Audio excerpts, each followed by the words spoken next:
Bismillah. Assalamualaikum warahmatullahi wabarakatuh. Alhamdulillahirabbil alamin. Wassalatu wassalamu ala Rasulillah wa ala alihi wa sahbihi wa man sara ala hadihi ila yaumiddin. Allahumma 'allimna ma yanfa'una wanfa'na bima 'allamtana wa zidna 'ilma. Allahumma la sahla illa ma ja'altahu sahla wa anta taj'alul hazna idza syi'ta sahla. Allahumma inna nas'aluka ilman nafi'a wa rizqan tayyiba wa amalan muttaqabbala. Alhamdulillah jamaah pemirsa yang semoga dirahmati Allah Subhanahu wa taala. Alhamdulillah kita akan mempelajari ilmu tajwid di dalam buku yang disusun oleh Ustadz Abu Ya'la Qurnaidi dan Ustadz Nizar Sa'ad Jabal hafizahumullah ta'ala. Dan ini yang sering kita gunakan, yang paling populer adalah buku Metode Asy-Syafi'i, Ilmu Tajwid Praktis, yang berwarna hitam. Alhamdulillah, jamaah pemirsa yang semoga dirahmati Allah Subhanahu wa taala. Hari ini kita akan membahas, yaitu di dalam pembahasan kelas pendalaman Iqra. Kelas pendalaman Iqra. Jika pemirsa semua mempunyai bukunya, maka bisa silakan dibuka bukunya dalam pembahasan kelas pendalaman Iqra. Kemudian di halaman 2, pelajaran yang pertama yaitu mengenal bacaan al, atau yang kita sebut alif lam. Bacaan alif lam ini ada 2. Yang pertama alif lam qamariyah. Kemudian yang kedua adalah alif lam syamsiyah. Yang pertama alif lam qamariyah dibaca jelas bila bertemu dengan huruf-huruf qamariyah. Hamzah, ba, jim, ha, kha, ain, ghain, fa, qaf, kaf, mim, waw, ha, dan ya. Dan jika alif lam bertemu huruf-huruf ini, maka alif lam tersebut dibaca jelas. Contoh, saya bacakan alif lam qamariyah bertemu huruf ba. Al-babu. Al dibaca jelas al-nya. Al-babu. Al-fili. Al-fili. Alif lam bertemu huruf fa, dibaca jelas alif lamnya. Al-fili. Alhamdu. Al-yatima. Kemudian alif lam yang kedua yaitu alif lam asy-syamsiyah. Alif lam syamsiyah itu melebur pada huruf setelahnya bila bertemu dengan huruf ta, sa, dal, zal, ro, zai, sin, shin, swad, bod, to, vo, lam, dan nun. Jika alif lam bertemu huruf-huruf tersebut, maka bacaannya melebur, atau yang mudah kita kenali adalah menempelkan huruf tersebut. Contoh, ad. Pada bacaan alif lam bertemu huruf dal, maka di sini langsung melebur pada huruf dalnya. Ad-dinu. Kemudian al-lailu. At-taubatu. An-nasu. Perhatikan di sini ada huruf nun yang sifatnya gunnah, maka sempurnakan sifat gunnahnya. An-nasu. Catatan di bawahnya, tanda yang berada di atas huruf alif itu bukan harakat dhammah, bukan harakat dhammah, tetapi itu adalah ra'su shad, kepala shad yang kecil, yang mana alif ketika berada di tengah kalimat maka dia tidak dibaca. Contoh, wal, ya, ada huruf wa di depannya, mendahului huruf alif yang ada kepala shadnya. Maka wa al jibala. Ketika disambung, maka alif yang berkepala shad tersebut tidak dianggap atau yang kita kenal hamzah wasal. Wal jibala, langsung wal jibala. Jangan membacanya wal wa ul jibala. Ini kurang tepat. Wa ul jibala. Padahal ini bukan harakat dhammah, tapi ini adalah kepala shad atau ra'su shad yang kita kenal dengan hamzah wasal. Kemudian pelajaran yang kedua di dalam buku metode Asy-Syafi'i, huruf mad yang bertemu dengan hamzah wasal. Huruf mad yang bertemu dengan hamzah wasal. Huruf mad ini yang kita tahu adalah dia panjang. Contoh pada mad tabi'i, panjang 2 harakat. Hamzah wasal. Hamzah wasal terdiri dari alif atau alif lam. Cara membacanya yaitu yang pertama dibaca tidak panjang ketika wasal. Maksudnya adalah huruf mad tersebut yang contohnya mad tabi'i 2 harakat itu tidak dibaca panjang ketika wasal, ketika disambung. Saya berikan contoh di surat Al-A'raf ayat 43, wa qalul hamdulillahi. Pada bacaan wa qalu itu adalah bacaan mad. Tetapi ketika bertemu hamzah wasal dia tidak dibaca panjang. Atau alif lam di sini langsung membaca jelas pada alif lamnya dan dibaca pendek. Wa qalul. Dan ini adalah bacaan sambung, tidak panjang alias tidak dianggap matnya. Wa qalul hamdulillahi.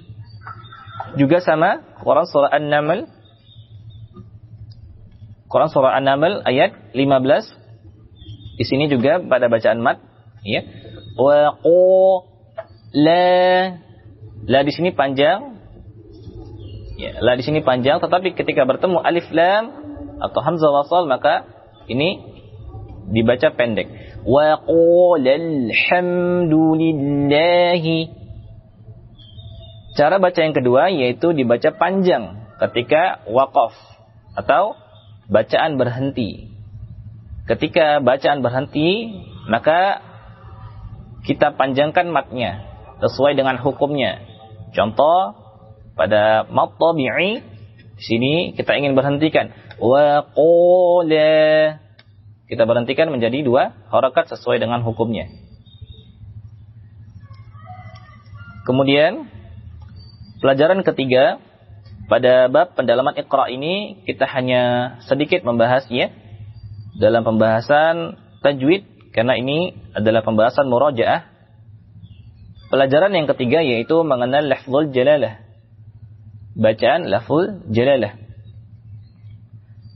Lafaz, ya. Lafzul jalalah apabila di awal, terletak di awal atau huruf sebelumnya berharakat fathah atau dhammah, maka dibaca tafkhim. Tafkhim yaitu tebal. Dibaca tebal sesuai dengan hukumnya. Contohnya, lafaz jalalah Allah dibaca tebal. Kita ingat kaidahnya yang pertama yaitu ya, lafaz jalalah Allah itu berada di awal. Yang kedua, lafaz jalalah Allah itu sebelumnya harakatnya fathah kemudian atau dhammah. Maka ini dibaca tebal. Contoh yang terletak di awal Allah, Allahu. Ya. Ingat, ini menebalkan, ya, bukan mengeraskan suara. Contohnya Allah, Allah, bukan mengeraskan suara, tetapi menebalkan, yaitu menaikkan pangkal lidah ke langit-langit.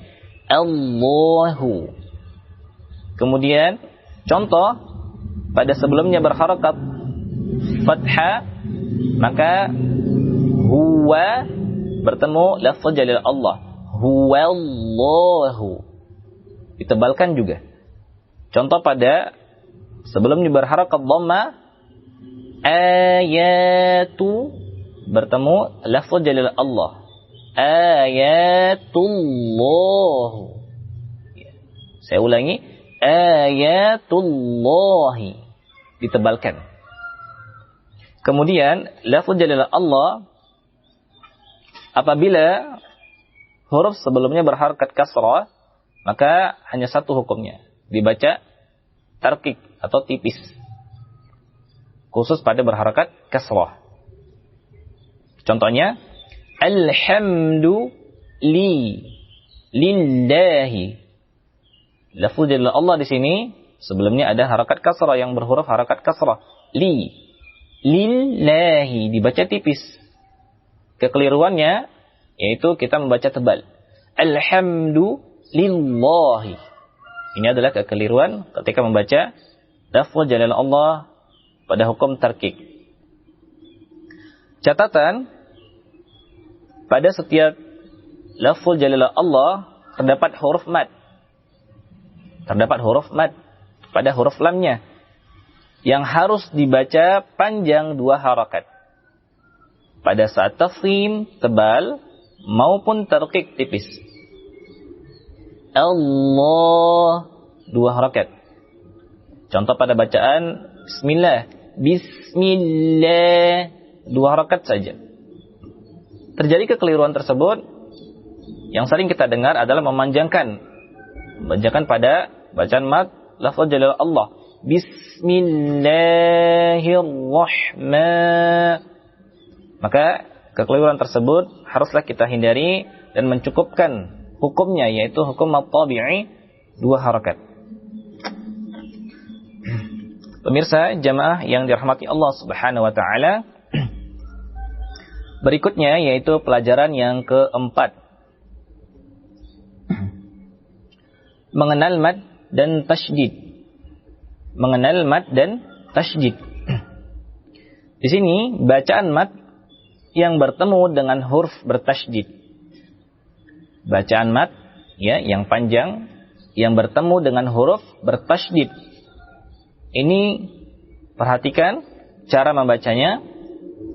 Di dalam buku Metode Syafi'i halaman 6 tidak terlihat tanda mat yang panjang ya. Atau yang mungkin kita lihat ada garis di atasnya. Biasanya dalam Al-Quran itu terlihat garis,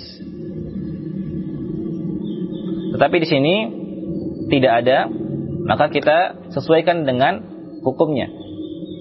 Ini adalah sebelum saya membacanya, kita lihat dulu catatan di bawahnya.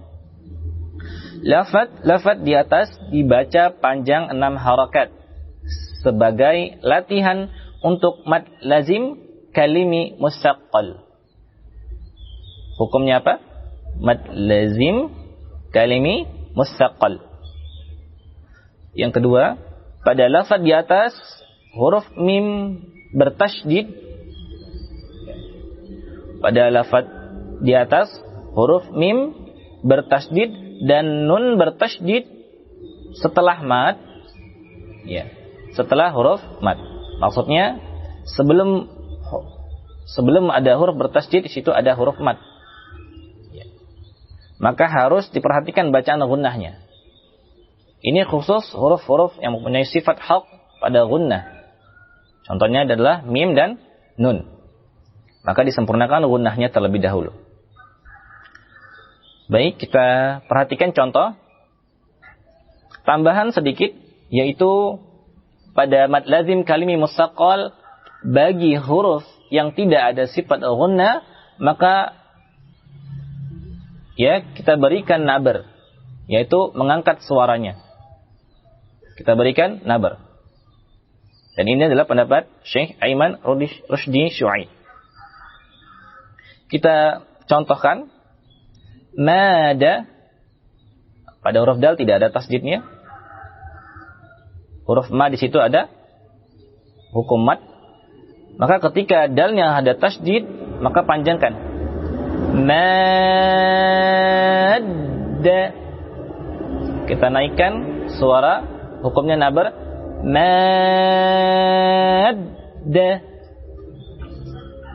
Kemudian dada. Dadda. Dan kita harus perhatikan juga sifat-sifat haknya. Kemudian di sini contoh pada yang gunnahnya, pada huruf mim. Nama, mim tersebut tidak diberi tasydid. Kemudian di sebelahnya ada tasydidnya. Nama. Dan khusus yang gunnah tidak diangkat atau tidak diberi nabar. Maka khusus huruf-huruf gunnah tidak diberi nabar. Nama. Berikan gunnahnya dengan sempurna. Mana. Mana.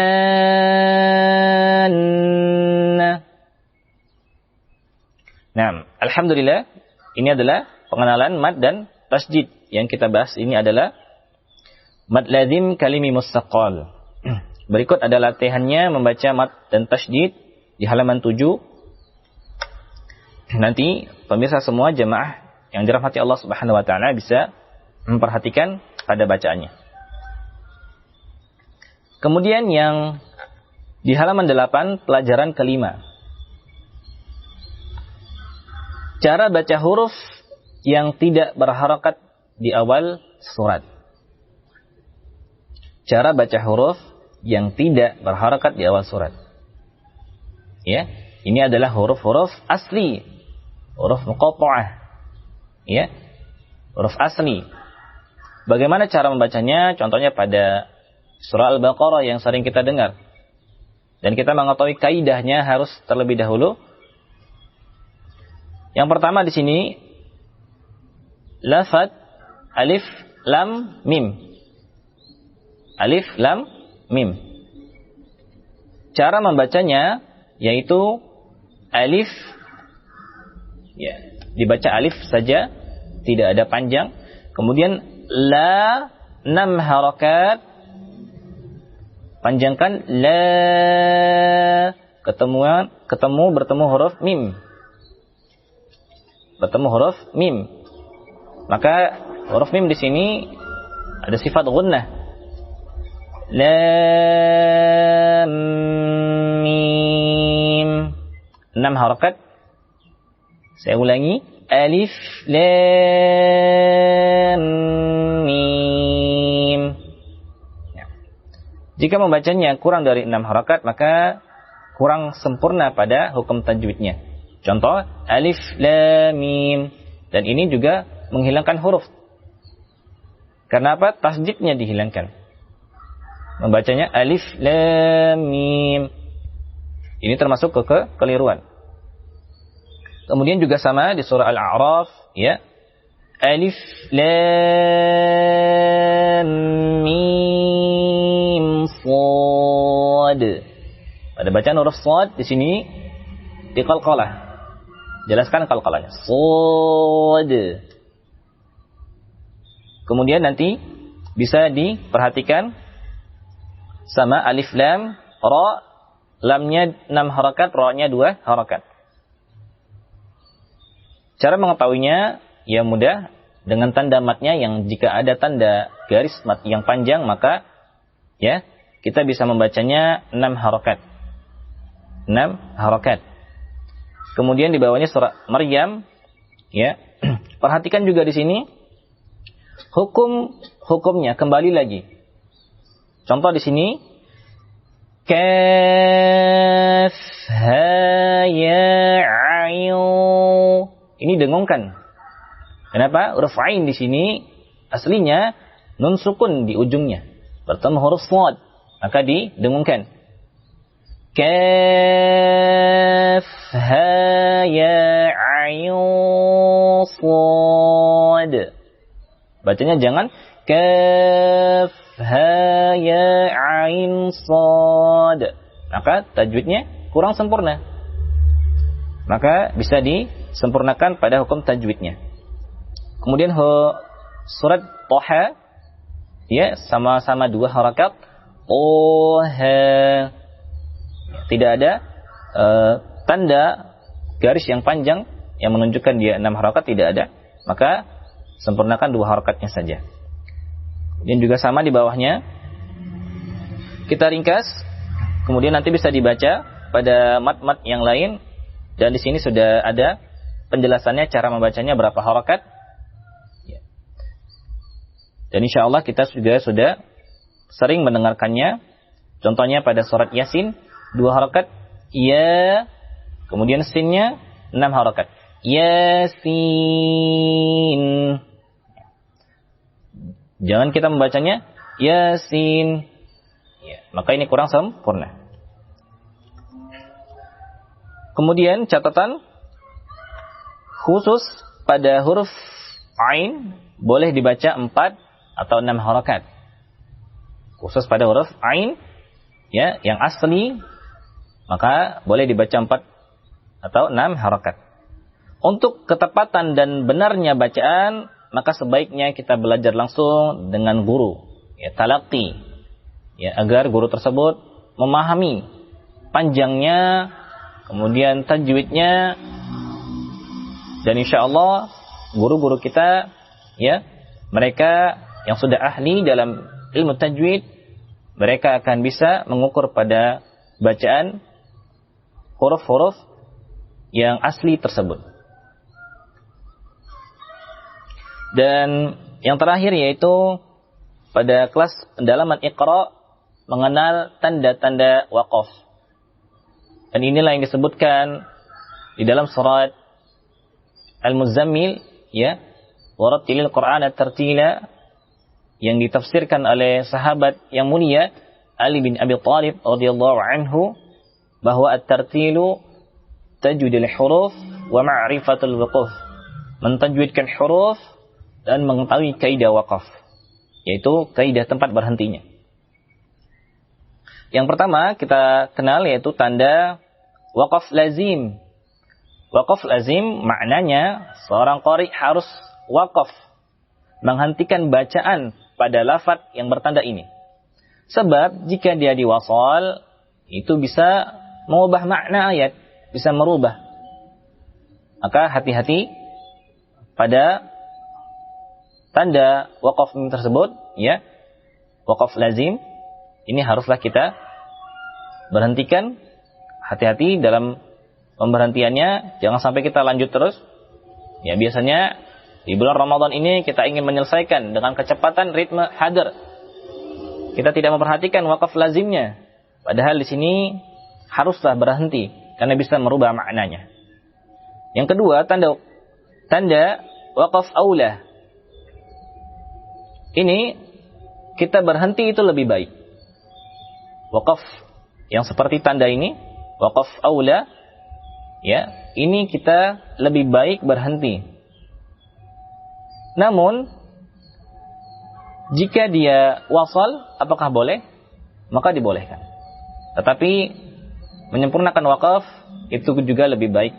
Dan para ulama telah menyusun di mana saja tempat-tempat berhenti, maka kita hanya mengikuti dengan tertib. Yaitu yang ketiga, tanda waqaf jaiz. Al-waqful jaiz. Maknanya seorang qari boleh waqaf dan juga boleh wasal. Boleh disambung, boleh juga berhenti. Dan ini boleh memilih antara keduanya. Kemudian yang keempat, tanda wasal aula. Wasal aula ini lebih baik diwasal. Karena dari namanya saja wasal aula, lebih baik diwasal. Yang kelima, di dalam Al-Quran,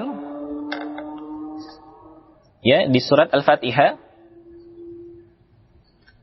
saya ulangi, di tanda yang kelima yaitu tanda waqaf mamnu', ya, di sini ternyata adalah waqaf mamnu'. ternyata wakaf mamnu'.